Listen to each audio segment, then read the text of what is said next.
تاريخ دوا مدن وجرى مرقاتلي وجرى مرقاتلي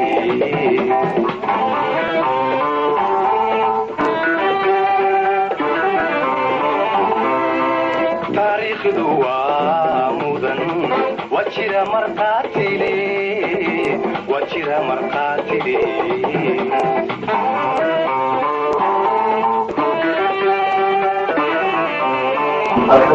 waxaa fadhinaa haddaan dhinaca kala soo qabta aadan cabdi xuseen oo ah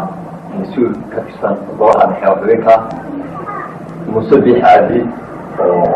ahaa hogaamiyaashii oo muddada khilaafka hubaysan ugu jiray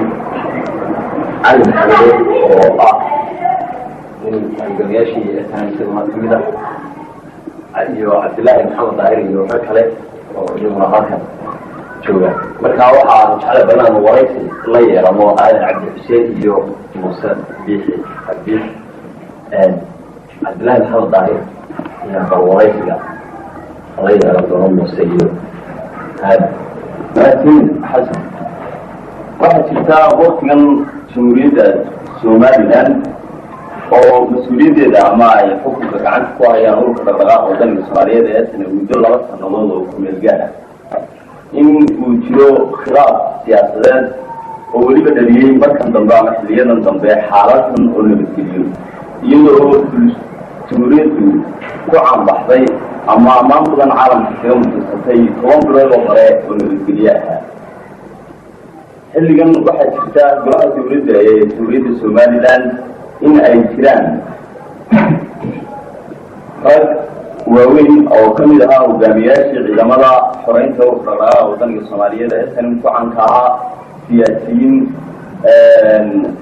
iyo dad kale oo iska caadiyada oo ka soo horjeeda ama la oran karo waxay xilligan iskhilaafsan yihiin golaha dowladda iyo hogaanka dalka gacanta ku haya labada markaasi waxaa imika noo suuragala ah sida xasan idin sheegay inaan wareysano muuse biixi cabdi iyo aadan cabdi muuse biixi waa sarkaal ka mid ah saraakiishii halgan hubaysan soo hogaaminaysay waxa kale oo ka weyn oo waqtigan yahay gudoomiyihii samweynihii lixaad ee ururka dhaqdhaqaaqa waddanka soomaaliyeed ee sanam oo lagu qabtay almis beriga waa la qarin jiro magacaasa loo bixiyey bilugubadle lagu qabtay ee lagu doortay hogaanka dalka imka gacanta ku haya ama aan idhaahdo gudoomiyaha ururka dhaqdhaqaaqa waddanka soomaaliyeed ee sanam oo iminkana madaxweynaha jamhuuriyadda somaliland cabdiraxmaan axmed cali shirkaasi ama shirweynahaasi muuse biixi xukuumaysay hogaamintii shirkaasi ammaan badan oo ay usoo jeediyeen ergeydii kasoo qayb gashay fadhiga intii ka dambeysay muuse biixi waxaa carabka lagu haya inuu haddana yahay hogaamiye dhinaca mucaaradada isla gudoomiyihii lagu doortay shirkaa uu gudoomiyaha ka ahaa iyo golihiisa dowladda dabadeetna su-aasha ugu horeysa aan weydiinaya waxay tahay bal waxyaabaha ugu waaweyn ee kalifaya in uu muuse biixi noqdo nin ka soo horjeeda hogaanka waqtigan gacanta ku haya dalka bismillahi raxmaan raxiim horta waxa muddadii dunya waa horay in aynu helo dimuqraadiyad aynu isku toosino dhalin la isu tilmaamo haddii marka dhalin la isu tilmaamo ay noqoto dalka soo horjeed oo la qaadin kari waayana waa yaro maamulkan imika dalka ayaa xukuumadda aniga dhaliilo badan baa haya markaan soo kalo waxaan kusoo koraya in aanay doorkii inaga dhexeeya asanan ay ka xadgudbeen barnaamijkii asanan 2 sano kala guurgaayada dalku maamusho ay ahaydna isagana ka gudubtay labada qodob haddii ay ku socon weyday waxaan leenahay labada qodob lagu soo noqdo waxaa lagu socdo si caqliyad oo degana arrintaa waa lagu soo arka kasoo horjeeda damicaaado waa samanaysaa iyo oo dagaalamaysaa iyo ma markaa waxaa ku soo koobaya un xukuumadda waxaa ku dhalinayaa inaanay dastoorkii iyo barnaamijkii midda ku shaqeynay faafishan waqti loo lahaargey iyo gooni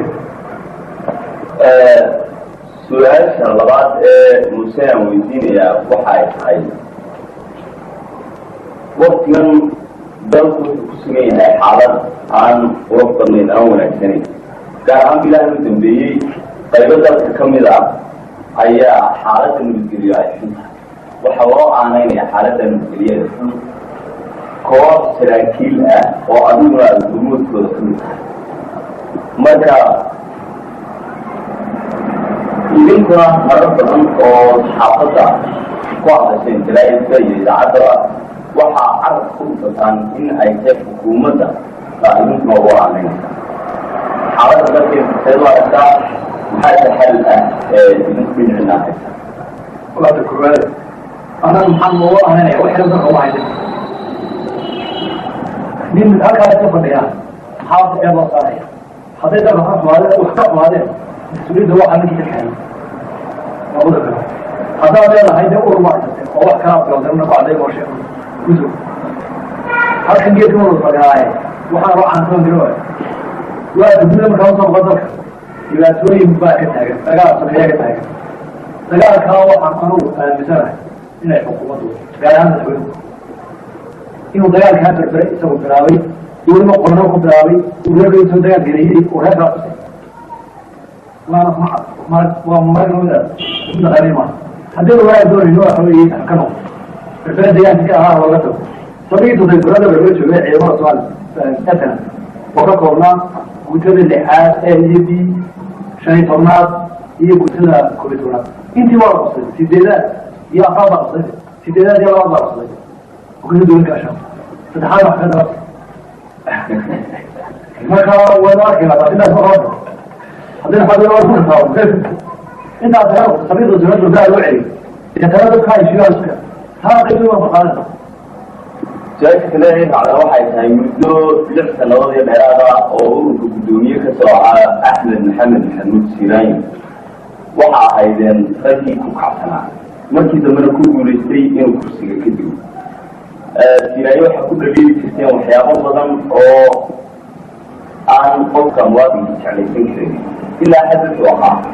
ama uu fiirsanaa dhinaca mucaaradada nin hor taagan ayaa ku fiirsanaa inuu isku mucaarada هذا قال هذا السيايو بدل دور روحه وليش روح هنا ولوس ليش فوق كل شيء واحد انت ما خلاص تقول هيك صار قدام السكرافيه المان ما قال لي انا مسيو ضنين كاي لكن هو قال لي ترى كويس انه وقت ما تنصر الا ذاك marka inay soo mucaarad ay xukuumadda inaan musiibay kala leeyahay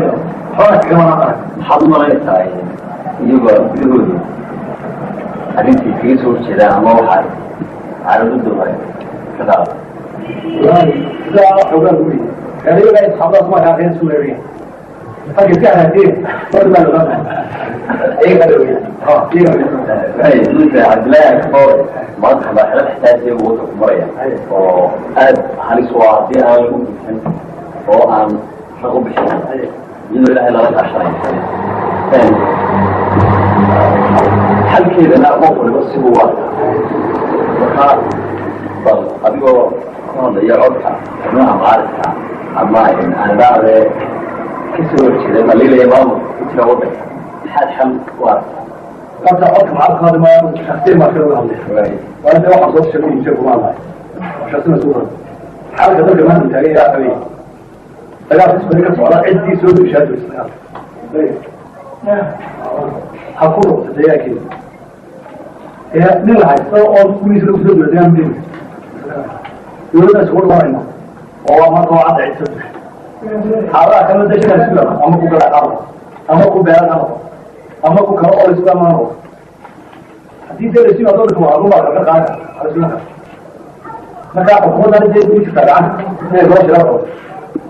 أما كي قال حاضر ما كوكا سوي هذا بس دي ده تقوى هذا نقول مسؤول ما إيه يلك عنده مشكلة سؤال شو بدهم يسمون سأقولين يا أخوي كوزم على العسلية أدنى الموت كناي يا فكر واحد سوري دين شدويس وبشويها واحد سوري دين سيراي وكتيجي عبد القادر بصار الله يسموه يمين عبد الرحمن طول وسوري دين واحد غالي على ما وحرقوه إنه كل بليلة جيب الدنيا مثل ما بنكر عمرات كسر دون سنة أرثرة أنا من زمان نحن الحين هو ما يتكفش فيك عنه وفوق خمس أنا وشيخ يوسف صار ما تعرف هذا من زمان نحن واحد طريق زوجتي ذكر يا السلام هذا غالب وصارت في يوم كنت أنا وجهي برجع يقول في يوم يمكن إنه هذا نيجي الآن نروح بلغة أخذ تلاقي أقول لي تفهم صوره والله رسول عبد الرحمن يد ليش داخل أنا أقول لك دستوري يوكا برنامج سياسي أنا ما صدق حتى وقت معروض تقدر تصنع فيها رسالة يعني كذا إمكانيات جاوا معي يا رجال هو يسوي كل شيء قال لكن وقت صدق يا فجأة كذا ربع دستوري أنت قرأت أتصل بشر برنامج سياسي أنت اللي هذا من أسرع برنامج أو قضية يعني وين على نفس اللي دايره وتوزيع كلودي لكن واحد كده يقف في شيء فقال يقول إنه يلا ليه اثنين وقول كل حلو ومن هذا حقوق ذلك الإنسان فيعمل المرض إذا مش الاستمرار بس كده وما ده واقف مريض يا كم مسؤول أنا بيجي كده بدل أقول ليه أقول تعالى على ضغط على عطل كده أنا قاعدين